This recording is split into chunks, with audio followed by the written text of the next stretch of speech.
I'm Jessica Anne Pressler, and you've tuned into Your Traitor Within, a podcast that exposes the brutal truths of healing, self-discovery, and breaking free from relentless patterns of self-sabotage.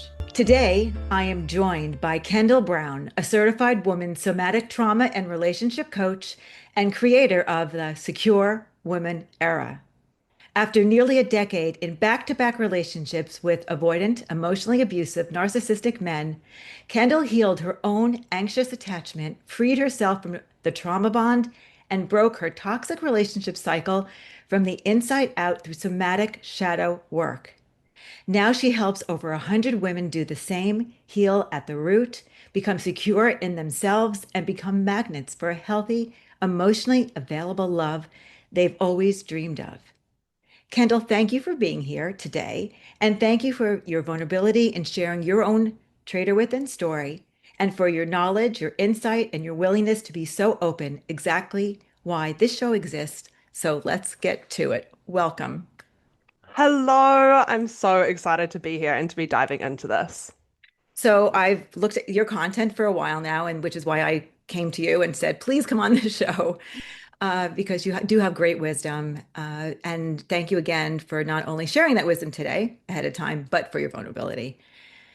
So tell me, I guess, how you got into doing what you're doing Mm. and what you're doing.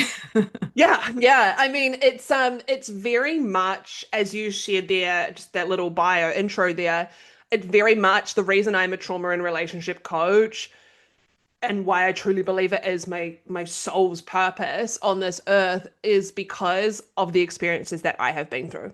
Mhm. I remember having a conversation on a retreat a few years ago and sort of saying to one of the facilitators, it's why did I have to go through all of this? Why did I have to experience this pain? It seems a little unfair. Mhm. And she really reflected back to me and she was like, well, if you didn't go through those experiences, would you be doing what you do now? And that for me, I was like, I wouldn't. And I love my work. I know for a lot of people, and often when I share with people that I'm a trauma and relationship coach, they hear the trauma word and they kind of freak out. They're like, wow, that must be so hard. But I truly, truly believe this is the work that I was put on this earth to do. And in order to do that to the quality and the extent that I do, I had to experience it myself. And I hear it a lot from women who do come and work with me, how validating it is to work with a support person who has been through it, who doesn't just know about narcissistic abuse or toxic relationships just from reading it in a book or learning about it at school. They've Mhm. actually lived it because they are such unique experiences, and you don't get it unless you get it. And so for me, I was in back-to-back toxic relationships for nearly 10 years, with, as you said, avoidant, narcissistic, emotionally unavailable, toxic, emotionally abusive men. And there was a lot of times where I really felt like I was broken.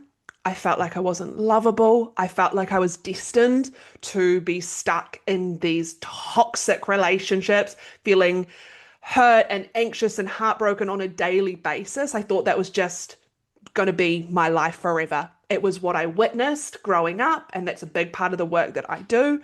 It was the blueprint that I had.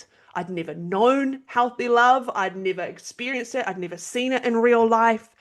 I just didn't think it was available for me until I did this work, until I got into the somatic shadow work side of things to heal the root causes within me that drew me into those relationships, So, that I was saying for the reprogramming my nervous, sorry. no, I was gonna say so that please for the listeners talk about what somatic shadow work is and reprogram. Yeah. Yeah. So somatic shadow work is a term that I'd like to say I coined myself because breaking it up into two pieces. So, shadow work is around going into the shadows within yourself, the Mhm. parts of yourself that you don't want to look at, that you've spent your life avoiding, that you've been made to feel are unacceptable, are not palatable, have parts of you that have been rejected, parts of trauma experiences that are too painful for you to want to face. And so you lock them up inside yourself in what I sort of call your Pandora's box within and lock it up tight and hope you never have to see it again. And that would be fine if that was actually the case, but our shadows seed and sneak their way into all parts of our lives, especially our relationships. And so at some point, you have to do shadow work to open that Pandora's box and clear it out. And as a lot of the more spiritual sense say, shine a light on your shadows. I Hmm. paired that, doing that shadow work with somatic healing, which is all around working with the body and the nervous system, different ways. Somatics is such a broad term. There are so many different avenues of it. For me, I particularly work with somatic movement. Or somatic dance is one of the modalities that I am trained in. Sensation tracking, subconscious reprogramming, and bringing those all together so that you can get underneath your conscious brain, that basically the part that's keeping everything trapped in that Pandora's box, so you can actually get into those shadows, those parts that, as much as you don't want to look at them, you have to clear out in order to change your life and especially your relationships. So that was one of the many things that I loved about your work and thought you would be such a perfect fit for this podcast and with the Traitor Within, because I think you have to go into your past. You can't heal yourself without doing so. And if you find yourself repeating or self-sabotaging behavior, going to the same type of person, being in the same type of relationships, something's going on. I'm not Mm, excusing their behavior. If they're abusive and mean and toxic, that's their fault. That's on them. But there is a part that we stay part. And mm-hmm, so what's going on? And without, we can teach and give people knowledge of what a narcissist is, what a malignant narcissist is, what is their behavior, what does this mean, what's going on with them. But until we learn about ourselves, until we heal these protect, these parts. So that's why I came up with the Traitor Within. So that the mm. Traitor Within is a part of us it's a protective part that's misguided. Yeah. So it's a part that's formed in childhood because children need to feel safe, and sometimes their world is just not safe. It could be anything from abuse in the home, alcoholism, or just a parent that works a lot and is not, Mm, or you can have a relatively happy life or see your parents very happy, but maybe you've been bullied at school. It doesn't always have to be from your parental units, although often it is. It's your mm, and for a child who needs to feel safe, they're gonna figure out what to do. They're gonna be quiet. They're gonna be the good girl, or they're gonna be the funny one, or they're going to be whatever it is. The parentified child, they're going to take on these roles and these patterns, and mm, they learn sometimes from their parents on what to do, and it's trial and error. They're going to take those parts, the way of acting, and they're going to bring it into their adult lives. The problem is when they were young and they had no choice in order to do these things because they don't can't say, I'm out of here, I'm taking my, well, I guess, well, you're probably too young for this, but you used to take a stick and a bag and put it over their shoulder and walk and run away. You can't do that when you're a kid, right? Plus, you want your parents to love you and you want your parents to accept you, and that's part, mm, right? So you take that part, that's your protective parts, and you take that part into your adult mm, life. But the problem is being the child that looks the other way and the child that ignores behavior and becomes small and makes excuses for their parent and does whatever they can to make peace in the house is in a toxic relationship and they do all those things, then they're stuck in that relationship. They're just using what they know. And as you know, you said it's familiar, but they're also mm-hmm. tactics. And you know what? That protective part is no longer protective. It's a traitor. But Ooh, it love comes that. with good feelings. So I always want people when I teach them to figure out their traitor within to look at that part of them with compassion and love because they're there trying to help. Their motive is good, but it's not working Mm, anymore. And that's what the mm, traitor within is. And I thought what you teach and what you do is so wonderful because I am not doing clinical work anymore. I'm trying to teach the concept of traitor within. I'm doing it through story and through education. mm, But then to know that they could go to someone like you, and once they recognize the traitor within, once they name it, once they know have mm. compassion toward it because it's part of them and it's their protective part that's not working anymore, then they can come to you and start to heal. Exactly. And one of the words you used at the start there was about self-sabotage. Yeah. One of my favorite things is there's no such thing as self-sabotage, only self-protection. Yes, well, that's true. Yes, because You they know, and always it know. is, it's like as much as we can see these patterns, as much as as we get older, they can be self-sabotaging. As Mhm. you said, once upon a time, Mhm. we built those parts of ourselves Mhm. to protect us, to get our needs met, to help us survive. But Mhm. there does come a point where you have to take that radical responsibility, is a word I use with clients all the time, doesn't excuse the toxic person's behavior, but it means that you have to take the magnifying glass off them and put it onto yourself so that you don't repeat the cycles, so Well, that you don't. no, I feel it's empowering because we can again teach everyone about the other. Mm, But it's when we start working on ourselves, again, like you said, and like I said, we're not blaming them for other behavior, but we have to look within because it's empowering because we can make change for ourselves. especially when we see that it's a pattern, especially when we see that it's a cycle, when we see that Mhm. as the familiarity Hmm. that we grew up with is being repeated in not just one, two, Hmm. three, four, however many years of relationships, there comes a Hmm. time where, and this was a big thing for me after nearly 10 years, thinking, I actually never want to be in a relationship like this Hmm. again. I never Yeah. want to feel this kind of heartbreak. I never want to have to be packing up my stuff and moving out again and restarting my life again. Hmm. And so I can't control other people around me. I can only control what's within Hmm. myself. And so Right. the turning point for me was really going, what is it within me? What wounds within me? What programming and protector parts within me are Hmm. drawing me into these situations, Right. drawing me to these people? Hmm. And it was doing the somatic shadow work to uncover all of that, not just uncover it in a way. I think a lot of people, they have all the awareness.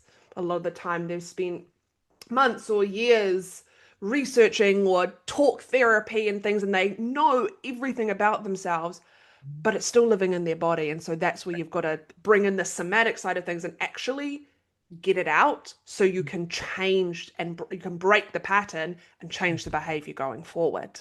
I completely agree with everything you just said. Yes, completely true.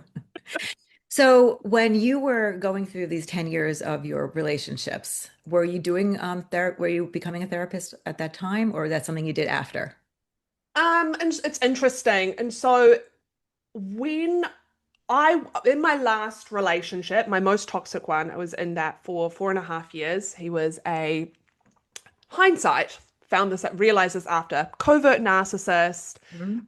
which just made sense of everything that I was experiencing. He was also someone that carried a lot of deep trauma, Mhm. um, incredibly avoidant, incredibly emotionally unavailable, and just a lot of toxicity that came with that. But me growing up with the role of being the fixer, There we the go. parentified eldest daughter, the Mhm. peacekeeper, as well as the protector. I'm a deep empath, I'm deep Mhm. feeling, and I'm a coach. Mhm. Um, I always wanted to fix this person. Mhm. And Yeah, that's what kept me in it for so long, which I think so many women can relate to. Yep. of course. We're like, oh, a new project. Let me work on this. Let Well, me give this person so many chances. I always said that my love bombing is not things. My love bombing wasn't being wined and dined. My love bombing is I'm really had a difficult childhood. They start telling me about themselves, and my love bombing is I'm gonna love you enough, or I'm gonna help you enough. I'm gonna like you enough. I'm gonna tell I'm gonna figure. I see your potential enough to make you better. That was my love. Yes. Show me your Yes. vulnerability, open yourself up, let me come help you. And they knew it. And that was my love. I mean, it tapped into my Yeah. empathy. It tapped into my probably my need also to help, and it's been there Mm-hmm. forever. But Mm-hmm. as if I had the power, which I didn't, because they need to help themselves. But I think that was my love bombing, which it sounds like for you too. And then So similar. So similar. And Mhm. so despite all of that, in the middle of that relationship, I sort of had what I like to call my quarter life crisis. And I was working in a corporate career. I'd studied in for many, many years, worked my way up the ladder, and then just had this realization that I never really wanted this. I was just doing it to please my parents, my dad in particular. Mhm. Big quarter life crisis, hired my own coach to help me, who introduced me to shadow work Oh, and somatics. And it completely changed my life. I'd spent, oh my gosh, since I was about 16 was when I was first diagnosed with anxiety and panic disorder and then depression. Thought that was going to be my future until I was introduced to somatics and shadow work, and it completely changed my life. I was still in that toxic relationship, and that was definitely an area that I was like, I know this. I didn't have the terminology yet.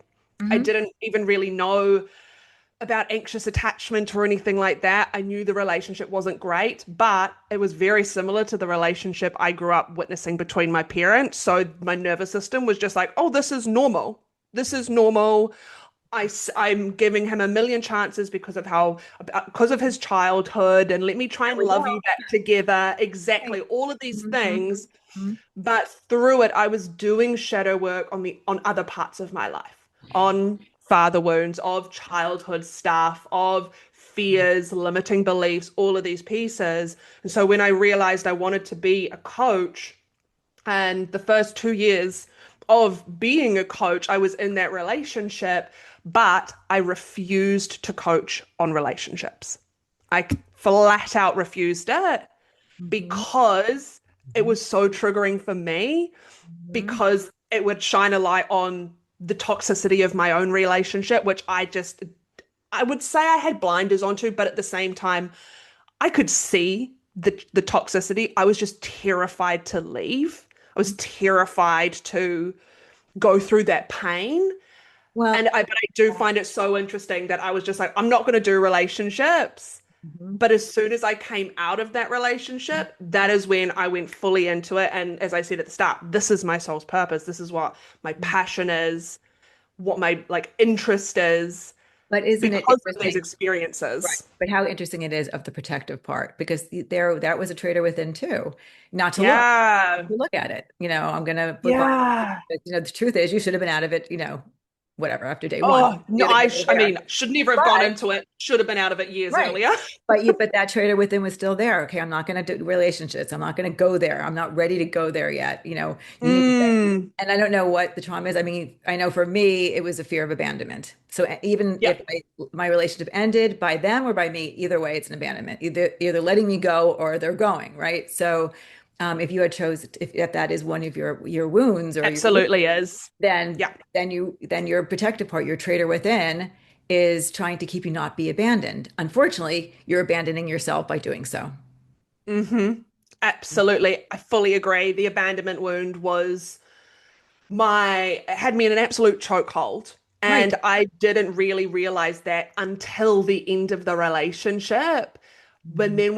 When I got out of that relationship and really focused on healing it, I could see how much that had just completely dictated my whole life. Friendships, relationships, relationships with my parents and family, work. It all came down to that deep fear of I'm terrified to feel abandoned again. Right. And what that would mean about me. Right. Right. Which is a circle. And then what it means, Yeah. then you'll be abandoned. I mean, it's one big giant Yeah. circle. And I have to say, and especially with people who, when I discuss the traitor within with them, especially when it hits relationships, almost 100% so far in the work I'm doing is abandonment issues or is fear of abandonment. That's the core wound. And then Yeah. they do different things in order to feel safe as a childhood, in order not to be abandoned, and then take those skills into their adult life. Absolutely. I mean, I think it comes back to it's one of those earliest wounds. It's one of those Yeah, four core in a child's wounds, and even, they've split it off into the neglect wound and the trust wound or the guilt wound. But it's all when I look at it, it all comes yeah. back to that feeling of I was let down. I didn't feel safe. I didn't know who to go to. I Mhm. didn't know who my protectors were. And then also how we interpret this. And a big shift for me, but also when I work with clients around this, is understanding that all children are born kind of narcissistic in the sense that the part of our brain that understands context outside of ourselves, it hasn't developed yet. Mhm. And so we're interpreting everything we experience with ourselves in the center. What does Mhm. that mean about me? And Mhm. so, as you said, it can happen on such a spectrum, whether it is your parent physically did abandon you, physically left, whether they passed away, whether you and your parents divorced and you were going back and forth between houses, whether your parent worked really long hours or traveled for work. You're in the center of this, not understanding the wider context and Right. interpreting it as, why is my parent not here? Why is the person who's supposed to be my protector and my safe space and meet all these needs, why are they not showing up? Or why are they sometimes showing up but sometimes not? And almost 100% with children, they blame themselves. Absolutely. So, Because that's the what did I protector do? part right there, Right, right? right. You've got to go, oh, as you said at the start, you can't just go and get new parents. I always say, you can't go on Parent Hinge and swipe until you No, find some ones you like. that's cute. You've got to make do. Yeah. And humans, we're incredible creatures, but Mm. we are not great at survival in those early years of life. We know we Oh, rely on we these do rely adult figures. So we 100%. got to make it work. So one way or the other, even if that's putting our authentic self in a little box Yeah. and trying to be someone completely different. So someone asked me what recovery is for me. I went on a recovery podcast, but I was talking about the traitor within and my own. Mm, And they said, what is recovery for me? And I said, because for me, it showed up in a relationship, in a romantic relationship. And I said, for me, recovery is being in a romantic relationship where I can just be me. That was it. yeah, Hmm. yeah, that is so beautiful. And I think a lot of the time, and these are the protector parts, the traitor within parts, in being, how did you adapt to your parent wounds, your abandonment wound, your fear of abandonment? What were those things that you adapted? Hmm. For me, I became the good girl, the high achiever, Hmm. the perfect child, Hmm. or I at least tried to be. Hmm. Um, I let a lot of things go, but at the Hmm. same time, I was also a big protector of my Hmm. mum and my younger brother. And so these parts then came with me and Hmm. it made me, those parts, it still made my authentic self feel like I was too much. Or that constant contradiction that women feel of, I'm simultaneously too much, but also not enough. Hmm. And the relationships I got into just reflected that. It caused me to bring out the same protector parts, the same patterns, the same behaviors. Hmm. And so I absolutely agree. Recovery from these toxic relationship cycles is firstly being free, feeling safe to be yourself within yourself on your own, and Yes. then in a relationship. Correct. And I did something for me, which really helped because I had gone since I was 15 years old, one relationship after another without Mm-hmm. dating in between. I felt like I was a therapist. I went straight through. So I became a therapist. So I did this. I said, I can handle it. I'm a therapist. I can figure this stuff out. I said I have friends who are therapists. I never did the work, ever did the work until I was 50. And and Mm. moving to California. And I'm like, when I'm moving, I'm not going to date anyone seriously because I'm moving. It wasn't even like I Yep. need to do the work. It was, I am moving. And while I'm doing this, I'm going to figure out. And that's how I came up with the Traitor Within. And I spent 2.5 Mm. years not dating seriously, dating here and there, but nothing that meant anything. I didn't lose myself in another relationship. Mm-hmm. And I did the work and I healed.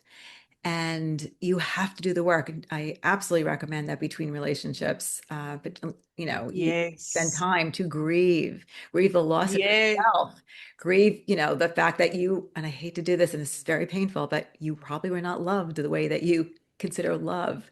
That the empathy was cognitive empathy, not real. There's so much grieving in the Mm. relationship about the relationship. And then it was, of course, the stuff that everyone grieves after a relationship, and that's what you thought the future was going to be like, what, the friends that you lost, all the stuff, especially if they created flying monkeys, then you may have lost more friends than you would have under different circumstances. Mm-hmm.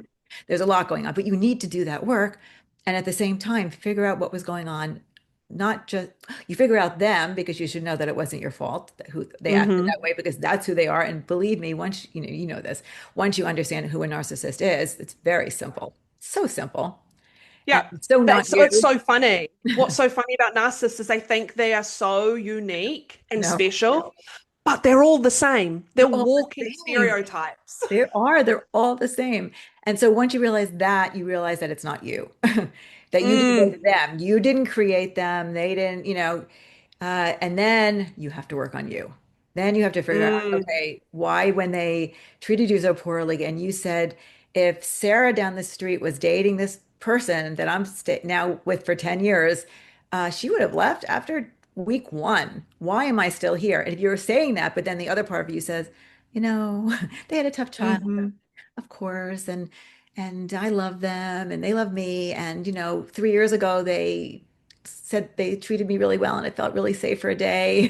And I'll feel that again. I know if I just do the right Yeah. thing, it'll happen again. And all that stuff. And Yeah. with Mama Bond is also a whole nother piece, right? A whole other piece. And I think, I love what you said, where the real work for you, not just in a therapeutic sense, but actually in an embodiment and in practice sense, was when you took that time to be single. And that within my secure woman era method, that is such a crucial part of it, is becoming securely single first Mhm. before you go back into dating, Yes. because it completely changes Mhm. your outcome, and it massively raises your standards. Because, and I'm sure you'll be similar in this, when I think back to when I was dating and in back to back, I was like you, hardly ever single, was just in back to back Mhm. toxic relationships, for nearly 10 years. And when I was going into dating, I was going into it from a place of like, there's something wrong with me. There's a void within me that I need a relationship to fill, that I need this person, this man, this relationship to make me feel worthy, to make me feel good enough, to give me that rush, to give me that excitement, to make life feel fun. Mhm.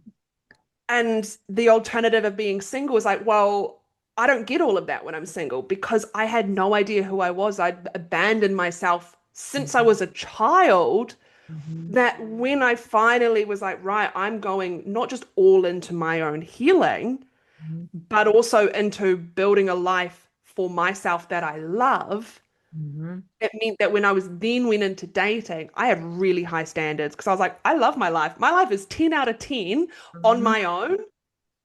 So you have to be And some really five special to take you out of really that. special. Right. Exactly. Some 5 out of But 10 I also, emotionally unavailable avoidant comes in, and I'm like, no, thank you. I'm yeah. fine.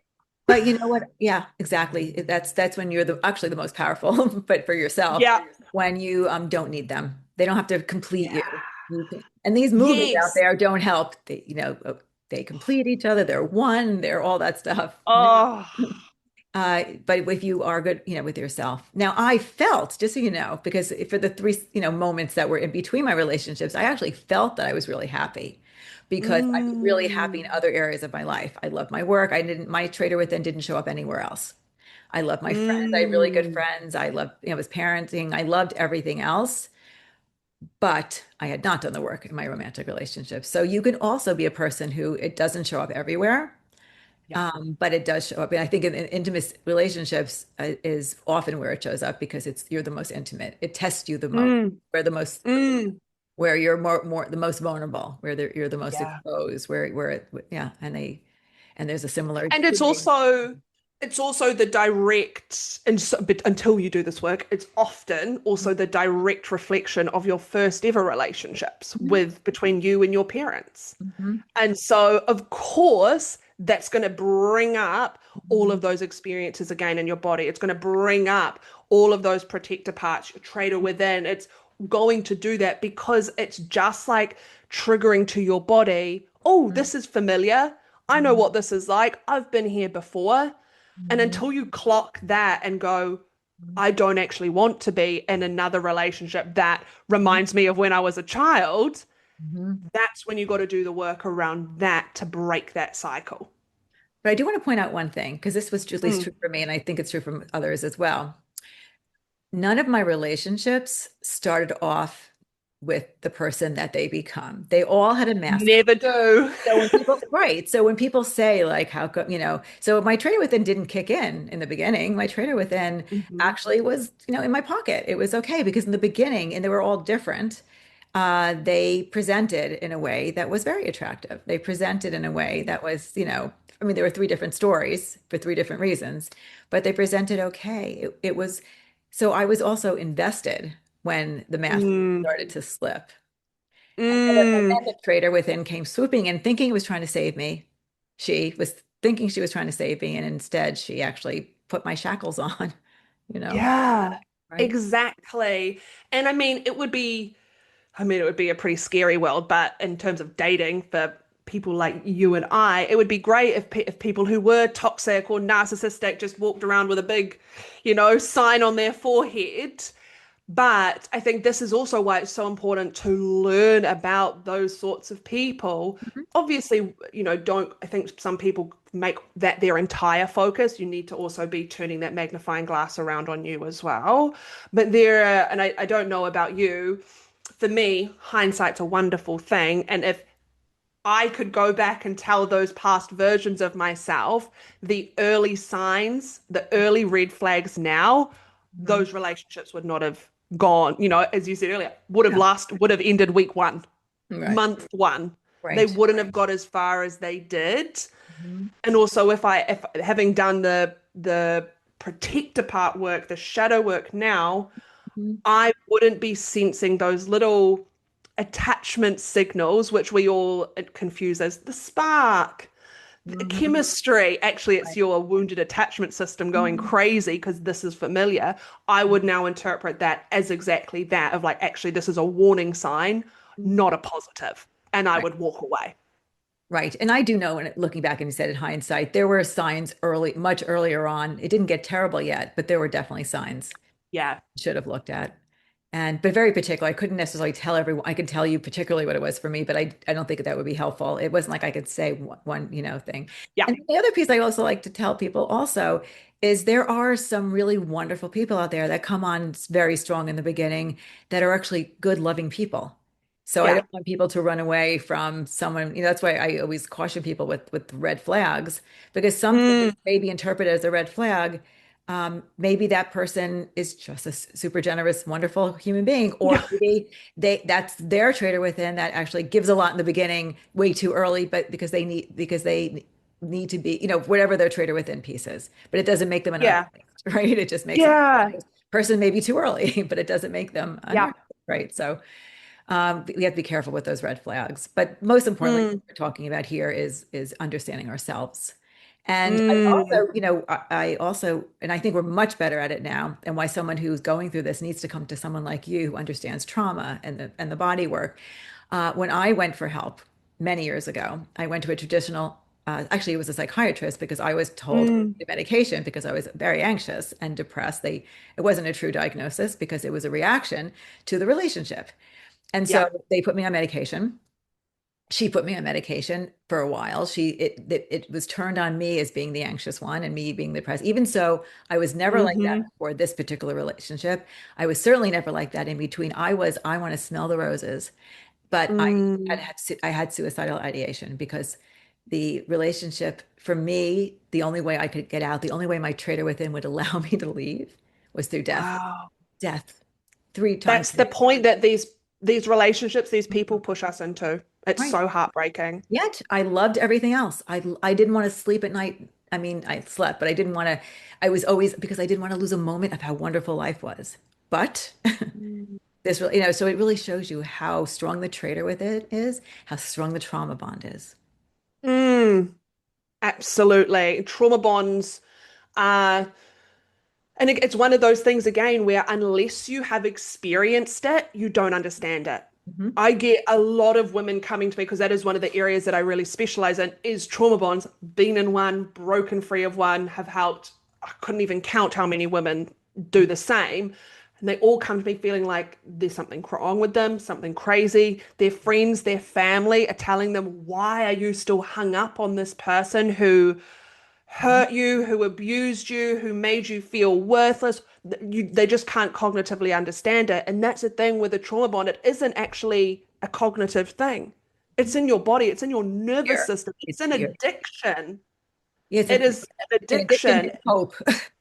Yeah, an addiction to hope. It's Hope. an addiction to the abuse cycle of highs and lows that your nervous system has become so So familiar with. I felt and that I was literally on drugs when or I was going for the drug, obviously, when I was feeling anxious. So Yeah. when that person would give me, and I say a crumb because it was nothing like what it was in the beginning, my body would just, it was like someone, I don't think I can say, and you're again too young for this. When I had a colonoscopy, they gave me Profiterol first. And for a second, your body just relaxes before you go Yeah. out. And that's what it felt like. If that person just was nice to me for a second, my body Mm. was overcome with this. It felt like drugs went through my vein, and I just went, Mm-hmm. Mm-hmm. that's what Well, you're addicted the to. thing that blows my mind about trauma bonds, and I tell this to people, and it lands so powerfully, is they've done brain scans. I can't remember the name of the particular study, but they've done brain scans of people who are in toxic relationships and coming out of toxic relationships, trauma bonded people, versus people who are withdrawing from opioid addiction, heroin, oxy, Mhm. fentanyl, and the same parts of the brain are light and dark. Your Yeah. body is literally going through withdrawals, literally addicted. And I have worked with women who have overcome substance addiction, alcoholism, have worked a 12-step program and have gone, this trauma bond is harder Mhm. than overcoming my substance addiction because Mhm. there's so much vulnerability and Mhm. your the person who hurts you, your abuser, Mhm. becomes the person who also gives you, as you Saves just you. explained, that head of relief. Yeah, it saves you. That's the only person that could save you. That's what it feels like. I'm not saying it, Yeah. but that's what it feels like. This person is the only person to make you undo the anxiety, undo the, and Mm. um, Because of the chemicals in because your of the body, like chemicals. it's a And body so attachment, not this, a brain attachment. exactly. So this is why, and I know you can't do it when you have kids, but this is why there has to be no contact. And there's Oh no my and gosh, no yes. contact with their, don't look at their social media, don't look at anything. Because as long as you have that potential hit, as long as it's like with the drugs, you can't just taste the Yes. alcohol. You can't just taste the, Can't just have one drink you if know, you're an alcoholic. right. Absolutely. It has to So, be and for fully cut a off. length, now there is a point where you can get at some point down Mm, if you have to get there where that person doesn't become important to you anymore. mm. It won't give you that, but I mean, it could be years. And I don't recommend Could it be at all, years. but it could be years. And I know people who are years out and still, that person came knocking on their door, they probably fall right back in again, even after doing some work. It's interesting because I think if I bumped into my ex on the street tomorrow, I don't think I'd want to go back. Obviously, I love my partner very much now, but my body would still respond. And so you have to know, you do know, but Yes. a person would have to know who doesn't know yet, that that's going to happen. And that doesn't mean you want them. Yeah, absolutely. Even though That, my brain right. is going, this is No. not what I want. This person, want nothing to do with them. Mhm. My body would still have a moment of like where it Well, sort that's, of remembers yeah. So you need a, old so hits. you need a sponsor. People Yeah, need support group. Like, people cannot do this work, in my opinion, without I support, agree. without support. And support has to be with someone, ideally professionally, at least in the beginning, to give you the Hmm. skills, who understand trauma, understand the somatic piece. We'll go Yes. back to your childhood because there are therapists out there that don't do that anymore. And then Mm. have a friend. You only need one, but have a friend or who will understand trauma, who understands all of this, who won't judge you, who will listen to you when you want to go through the story again and again. Hmm. And I think Hmm. support groups are great too, because you can tell the story again and again, and everyone understands it because they've all been through it. And and you may have to say it just like with anything, you may have to say it over and over and over and over and over again. And some friends may not want to hear it anymore. I know my friends did. It is. Oh, absolutely. Absolutely. I again that analogy of like you do need a sponsor to get out of this. Someone who doesn't look at you like you're crazy or that you should just get over them. Mhm. That it's not that easy. I think there's too many women trying to heal from a toxic relationship breakup or a trauma bond the same way you would with just sort of like your normal amicable breakup. Time heals all wounds, it'll slowly fade away. That doesn't work No. because you'll get a hit. At some point the withdrawals will kick in, and as you said earlier, you will go, the only thing I have reference to that has made me feel any kind of good over the last however many years is Mhm. that person. Mhm. I need another hit of Mhm. that person. And it's really, really hard to fight that urge Mhm. on your own. Mhm. It's Yep. really hard to talk yourself down off that cliff. And that's why I say with my clients, I do messenger coaching support in between sessions with clients in this work because those withdrawals can hit you at the weirdest times. Oh, yeah. And you need someone there. You need your sponsor there that you can pick up and be like, Mhm. I need help. Mhm. This is coming up for me. This is spiraling.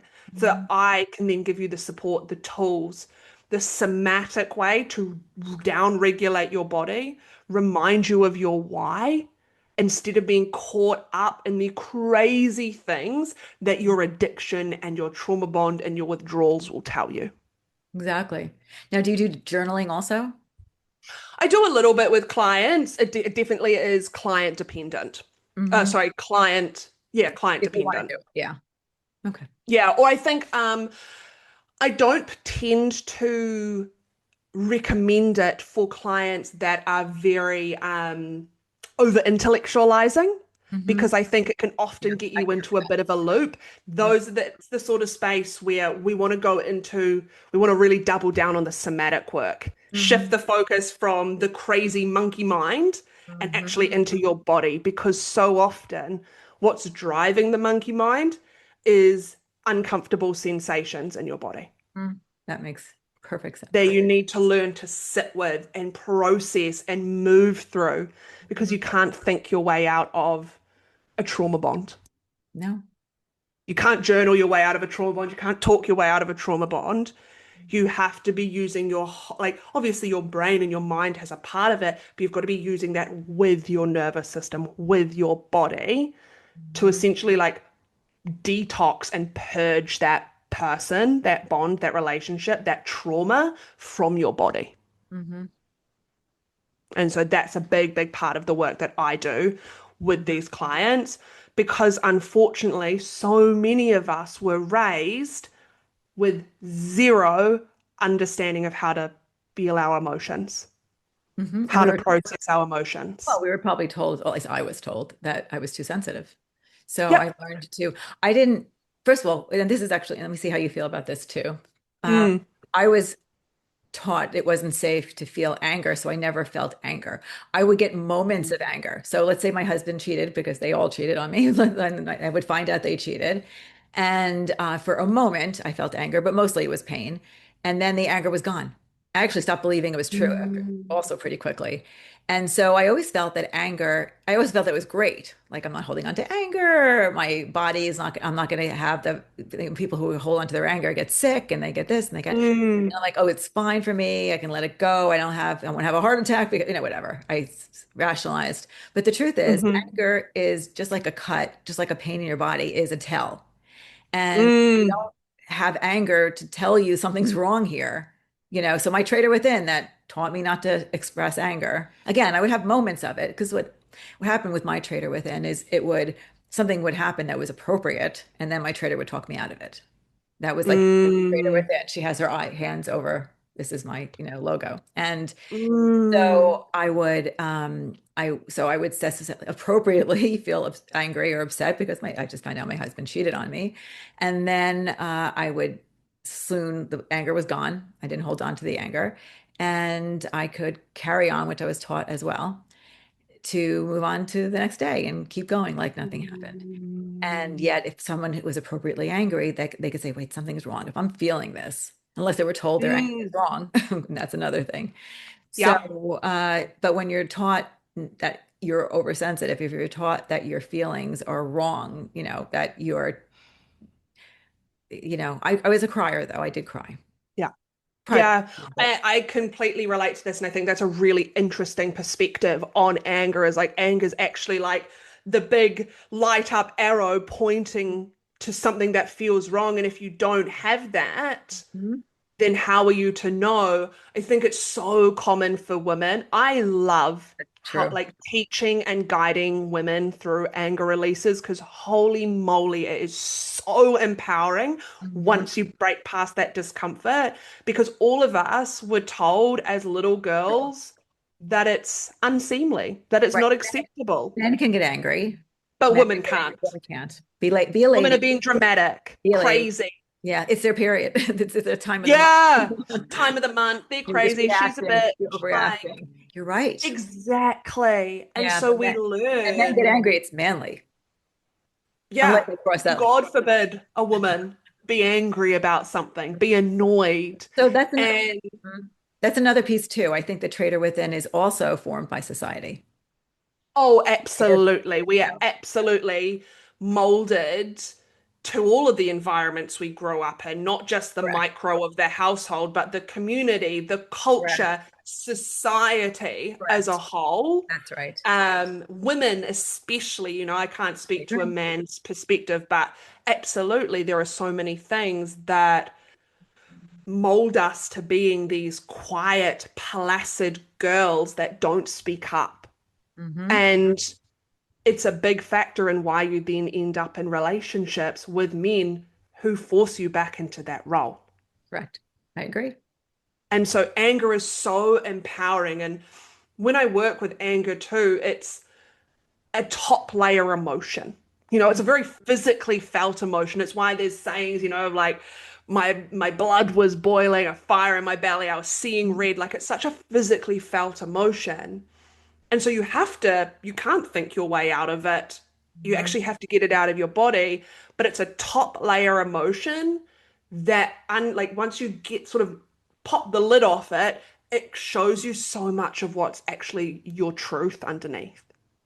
And I think a lot of people are not only scared of feeling the anger because they don't know how, because they were told it was never allowed, they're And they're scared of fear, what and lies believe, or what right. lies underneath. Yeah, I was going to say loss of control, loss of what's going to come Yes, out and what's going to come out, how they're yes. going to act, how they're going to be perceived by others, and yeah, there's a Well, lot. that fear of just a big fear for me around emotions was if I feel it, I'm just going to fall apart Well, I because think, I just don't know how to hold myself through that safely. and that's true also, by the way, because also a hospice social worker for 20 years. And that Mm. is, it happens with grief too. If I let go and I feel the pain, well, it's ever going to stop. Will I ever get myself back? Can I ever bring it back in? Will I ever, is this going to, am I just going to be completely out of control? And Absolutely. And that comes up so much. I think that right there was a big reason that kept me in my last relationship for as long as I did was because I was so terrified of the pain on the other side, yeah. of the pain I would have to feel. And so my trader within was, okay, we're just going to avoid that. And we're just going to, hand over my eyes, put my blinders on, pretend Mhm. that everything's okay. Go, oh, if I can make him heal this, if I can get him to do this, if he can Mhm. just, then he'll change and we'll be back like how it was at the start. It'll all be fine. Because Mhm. I was just running away from having to sit with grief. Yeah. And that's why I think one of the most incredibly empowering experiences of actually going through that breakup and having to sit with that grief was realizing that actually it didn't kill me. Yes, it was hard. Yeah. Yes, it was painful, but it wasn't the absolute tsunami that I thought it would be. And especially when you know the tools, you can really you feel those in a way that doesn't keep you in the pits of it for hours of the day, days on end, months on end. You can actually feel it, process it, release it, and move through it the other side. And that's where the fact that you and I went through it ourselves, we can actually tell Mm. people we've come out the other end. We're It is proof. possible. We're proof. And I think it's helpful for people to see Absolutely. that you don't have to be, because I know that it feels like when you're in the midst of it, it's never going to end. I think it's true for Mm. grief, and it's true for the trauma bond, and it's true for, I think it just feels like you're never going to get, it's never going to stop feeling, Absolutely. and to know that you will, you Absolutely. have to do the work. And it's not easy. Yeah, it's not going to be fun. No, it's I not. say, if this work was easy, everyone would be doing it. And Right. you only takes one look at the state of the world right now, and we know that is not true. I agree with you. And so it is work. But when you come out the other side, like I have been through some of the hardest, darkest chapters of my life while doing the work, but Mhm. I don't regret any of it. I look at it as so necessary because I'm living a life that I absolutely love. I'm in a beautiful relationship with the most wonderful man Mhm. because I had to go through those so many, dark nights of the soul, crumbling, restarting my life, feeling like I'd hit rock bottom. But it all led me here. Yeah. And I love that you've done it young, because you Yeah. still have a full life ahead of you to do it. And also, I don't know if you're going to have kids or not have kids, or if you had, but you don't have to, you can come in with, Mm. you've already have done the potential of not having intergenerational trauma. You may have done Yeah. enough work that you're not going to do that to them. So, Yes, I decided many years ago I was going to be the cycle breaker. I decided to take on that burden right. for No, I my lineage. Yeah, because I've got to go backwards. I've got to undo the damage, the bad example that I've been for them and Mm. all that. And I'm trying to do that now. Thank goodness I have time to do it. But I have to go back and undo, the way I acted with Mm. my men was not okay. Don't do what I did. The way that I've got to Mm. undo the damage that I had. I was not a good And it, model. In a lot of ways, I was a great model, but in yeah, that, I was not a good model. it's really interesting too because this was definitely something that I had to work on within myself was like overcoming anger and frustration at my own mum as to why she stayed in Hmm. such a toxic marriage for so many years. My parents separated about 5 years ago, thank God, Hmm. but should have happened 15 years earlier. And so Hmm. I've now gone to the place through doing the work that I have a beautiful relationship with my mum. She's one of my best Oh, friends.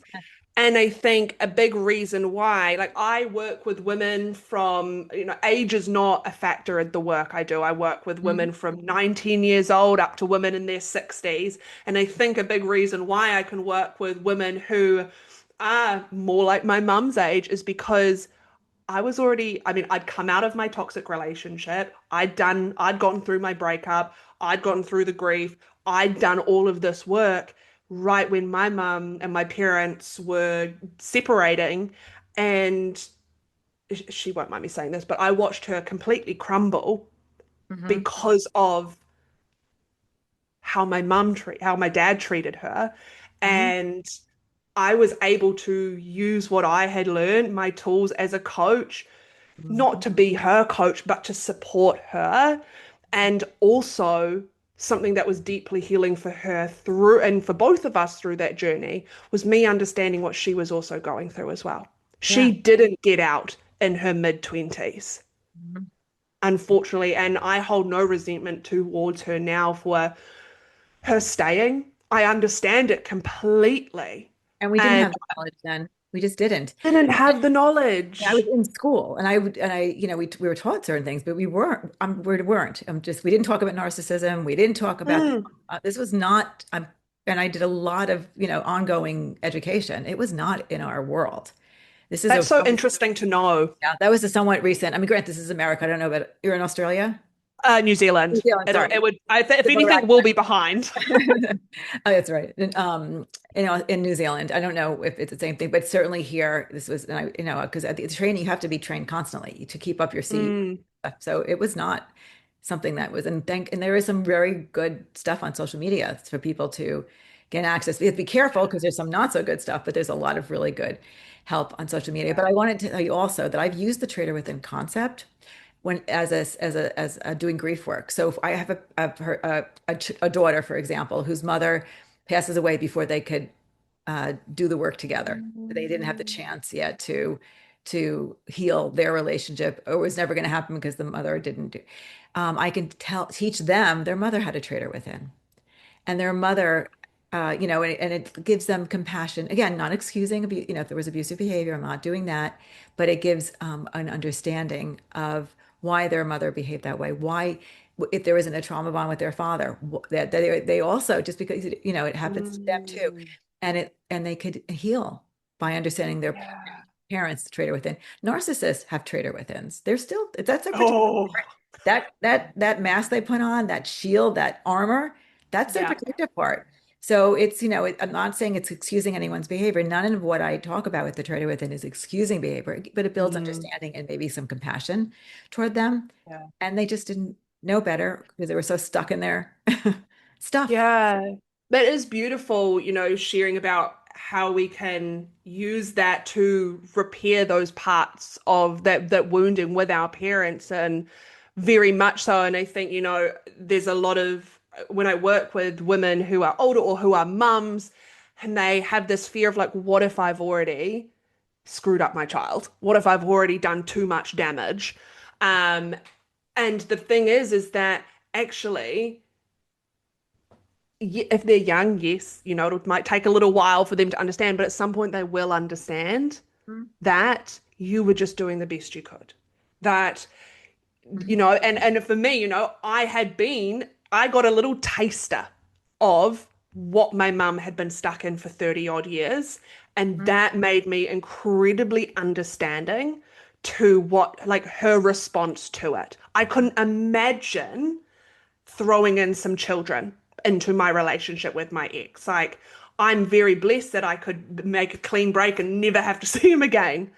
Mhm. And so I understand it gives me a lot of compassion, understanding what she went through. I mean, because I went through it based on what was modeled to me, but it has actually brought us a lot closer because we can have these conversations about what we've both experienced. And I like to think too that my work, despite, being her daughter, has shown her has helped her a lot in her healing as well. Mhm. Mhm. And it helps me also like help women who are, not my age Mhm. because I can see that I can understand it as well. Well, I know one of the things we hear about recently that people are speaking about now is this thing called gray divorce. So people that I haven't heard this term. yeah, so it's someone who it's getting divorced older when you have gray hair. Oh, right. But there are many people out there that were married, 40 years, 50, whatever, a lot of years with the same person in a toxic relationship.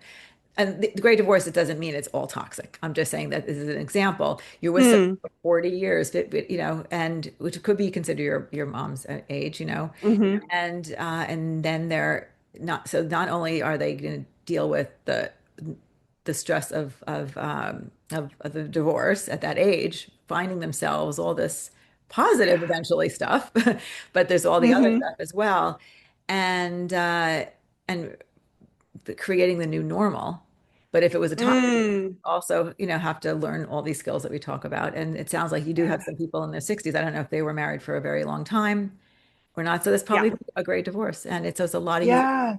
with one person. I was married 30 years of toxic relationships, but it was three Wow. different people. So Wow. But 10, still 10 years, that's a long time, for over to be a 30-year period. I think it's really interesting seeing like, and I think it's also like really empowering. And again, this is a conversation I had with my mum like just last week actually around how there are more people divorcing. There are more women finally leaving their toxic husbands because marriage is no longer something that women inherently need. It's no longer a business transaction. It's no longer, you know, and I mean, in some cases for sure, it provides financial security. But we're in a state of the world where actually you don't need to stay married to that toxic person. You right. can actually finally choose yourself. Mhm. And I think it's really empowering, of course, incredibly hard. And I take my hat off to the bravery and the courage for any woman to do it at a an older age, because you do have to learn a lot and heal a lot from it. But it's also incredibly empowering because you do get another chance at life. And I see that even in my mum. She's really, when she's come out of the other side of the pain of the divorce, she's got this whole new lease on life. Good. I'm very happy for And her. I see that with clients, and I think it was so brave. And what I also see, and I'm sure you can relate as well, there's a lot of years spent in the marriage wondering, is this right? Hmm. In the back and forth, in the highs and lows, feeling uncertain, feeling terrified of what happens if I walk away. Hmm. The whole world's going to crumble, my family, my home, all of these other logistical things. But when you get to the other side and you've rebuilt all of that, it is so incredibly empowering. That's right. And that's what we do to, Hmm. that's where we're going to go back to something you said in the beginning. And that is you come from experience, not just knowledge. Yeah. And I come from experience, not just knowledge. And so, we're in a great place right now. And Yeah. we were in a great place before we found this. We both are lucky enough to also are blessed enough to have someone too. But I was in a great place before I found him too. So, Oh, absolutely. so you can get to that great place, not dependent on Yeah. the person, but you can get to that great place. It is Well, it's like we possible. said earlier, you have to get to that great place within yourself first So, and you can. to call in that equally great person. Right. Exactly. And not accept anything less. I think I say this to clients all the time. You're at the point of being really securely single when you can actually say and mean it, I would rather be single for the rest of my life than Mm. ever risk going back into a relationship like that. Without a question. You There's no. know, you get to that point of going, I would rather be happy in my own bubble of peace than Mhm. ever entertain someone who's less than 10 out of 10, than is less than, you know, on my same wavelength. I agree. I'm with you. Mm. And I think too, it's like a lot of people look to healthy relationships to be the fixer. And I can say in so many ways, my partner has certainly healed parts of my heart that he didn't break. I Mhm. didn't want or need him to do that, but he absolutely has, just through his safety and beautiful, safe love. But I wouldn't have called him in had I not already had that within myself first. Mhm. Yes. Yes. And so when I've done couple work, I think one of the I do my version of it is imago therapy, but I do my version of imago therapy. But Oh, basically, okay. you have two partners together. This is the ideal. Two partners together who learn about each other's wounds. They learn about each other's traitor within. They learn about what triggers the other person. So that when something comes up, so if you have a fight about, I'm trying to think something, I don't know, someone's an hour late, just throwing that out there. So what does that do? It brings up in the other person, and they were just stuck in traffic and they just they didn't call, but they were Mm. stuck in, and that other person is it hits all their wounds. You don't want to be with me. Hmm. You know, Hello, abandonment wound. yeah, family member, exactly. Is this just when you were with another person? I don't know. It brings up all kinds of stuff.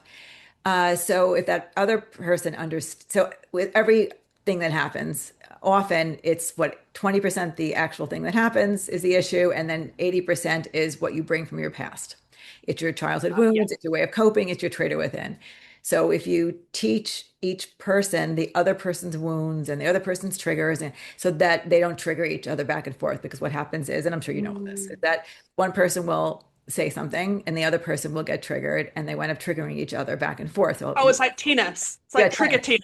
Wound, wound, wound, wound, wound. But if you teach each other what the wound is and teach each other why they're reacting that way, and the other person doesn't respond in a way that they're not triggered now because they're looking at you with compassion. Oh, you're feeling that way because X, Y, and Z that happened when you were a child or happened in a previous relationship. And then they're like, I love you. I get it. And then the other person's not going to be triggered now because they're going to say, thank you. Thank you for getting me. And you do this Mm. enough, you're healing each other just by being a safe That's so place beautiful. Yeah. to, but Yeah. it takes two people with insight. I tried to do that with someone I who, was gonna. Yes. narcissistic traits, and they couldn't get it. They couldn't take it. You read my mind. You Right. read my mind because I was like, it's what we were saying earlier of like that's what we've been doing that, Right. from day one, and understanding their triggers, their traumas. We know Right. that inside out. But if the other person It's not going to work. isn't doing the same, No. And then you're always going to be the one getting hurt.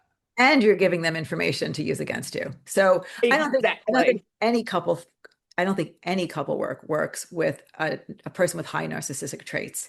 Oh no. It's a dangerous place to be. They're whatever they do, they're doing whatever they choose to do, and every moment of every day is for is for what that person do for me. So if they're going to therapy, they're doing it because they want the therapist to side with them, or they want the Yeah. power of the relationship, or they want to tell the therapist things. Whatever they're doing, there's a purpose, Hmm. self-preservation purpose. But if you and so you should never be in therapy with a narcissist. Period and story. If it's someone who has It's very little narcissistic traits and they're going in because maybe they don't have the same empathy other people do, but they do want to preserve the relationship and they do want to learn the right things to say to make the other person happy because there's some empathy with them, then that will work. mm, I don't necessarily think mm. people should necessarily be in that relationship, but it is, there are people that don't have who aren't like a malignant narcissist. They may have like some traits, but not all the traits. Yeah. Maybe that if they're willing to learn the right skills, I mean, it could It would maybe. make life harder, but it is potentially doable. I mean, I think there's a big reason why I don't do couples work because I'd be far too blatant in situations. Be like, No, no, this isn't going to work. See you later. but if someone has a decent amount of narcissistic traits, then it's not. They're going to use It's it a waste of against you. time They're for going to hear everyone things, involved. and they're also delusional. So they're going to hear things the therapist didn't say, and they're going to twist it to make their narrative work. So Yes. it's just all around not. Something I've heard a lot with clients who have left relationships with narcissists is narcissists who have they don't seem like narcissists because he's going to therapy, and the line that they will often use to gaslight or contradict or belittle their partners is, well, my therapist said this. Of course. My therapist said it's because of you doing Of this, course, they're just using the therapy. using it Yes. as ammunition. Exactly. And when you have someone who's deeply empathetic and someone who, you know, is very active in wanting to work on themselves to try and make the relationship work, that's so like powerful and also harmful because, I would hear that and go, well, if a therapist said it, I better take that on and I better change that. Yeah, of course. And these narcissists know that that's what they're doing, and I often have to have that conversation with clients. It's like he wasn't going to therapy to actually get better because he can't change. He was going to get more weaponry. Yeah, exactly right. And it's a hard thing for your client to get, because Hmm. you really are saying, it's this radical acceptance that Dr. Ramani talks about. If, Yes. if you to really accept all this parts of them, it's hurtful. It's Yeah. it's very hurtful, and it also, Yeah. it shakes it shakes your truth because you believed in them. And I'll end with this. Well, I'll see what you want to say first. I was taught by a priest many, many, many years ago not to fall in love with potential. He said to me, "Don't ever fall in love with potential." And it was something that I heard and didn't learn. I've said it in therapy, I've said it to my clients, but it took me many, many, many, many years to actually absorb that in my own life. Yeah. Yes, absolutely. Um, I forgot what I was going to say before, but I completely agree. I think too, with the potential and hope, Mhm. that's what becomes your life raft. Yes, absolutely, without a question. It becomes your life raft, but that is the question, and this is one of my favorite questions. But I heard the first time when I was nearing the end of my last relationship, it was probably on an Instagram reel or something, but it was if your partner never ever changed, stayed the exact same way you are, your relationship dynamic stayed the exact same way you are, would you be happy for the rest of your life? And that was one of those huge, like, I mean, it was so incredibly painful, but it was one of those like knife to the heart moments where I thought, no, I couldn't keep doing this. I could not keep doing this. And I'm asking myself the same question when me and my partner, sort of the first year into my relationship with my partner now, and I thought, absolutely. Without a doubt, absolutely. There was no needing to try and justify or make excuses for certain things. It was just an answer coming from the safety of my body that I now feel in this relationship, as you said at the start, safe to be myself. Yeah. Mm. Is there anything you would like to add? Although that was a good one for the end of the show. Is there I anything? think that was a really good one. This has been such an incredible conversation. I am so honored to know you. I love the work you're doing, and thank you for being here. Thank you so, so much. I absolutely adore the work you're doing as well. It is so empowering, so incredible. Women need to know this work, regardless of age or stage in their life. I agree. Thank you. If you're interested in learning more about your Traitor Within, grab the journal. Visit www.jessicaannpressler.com for more.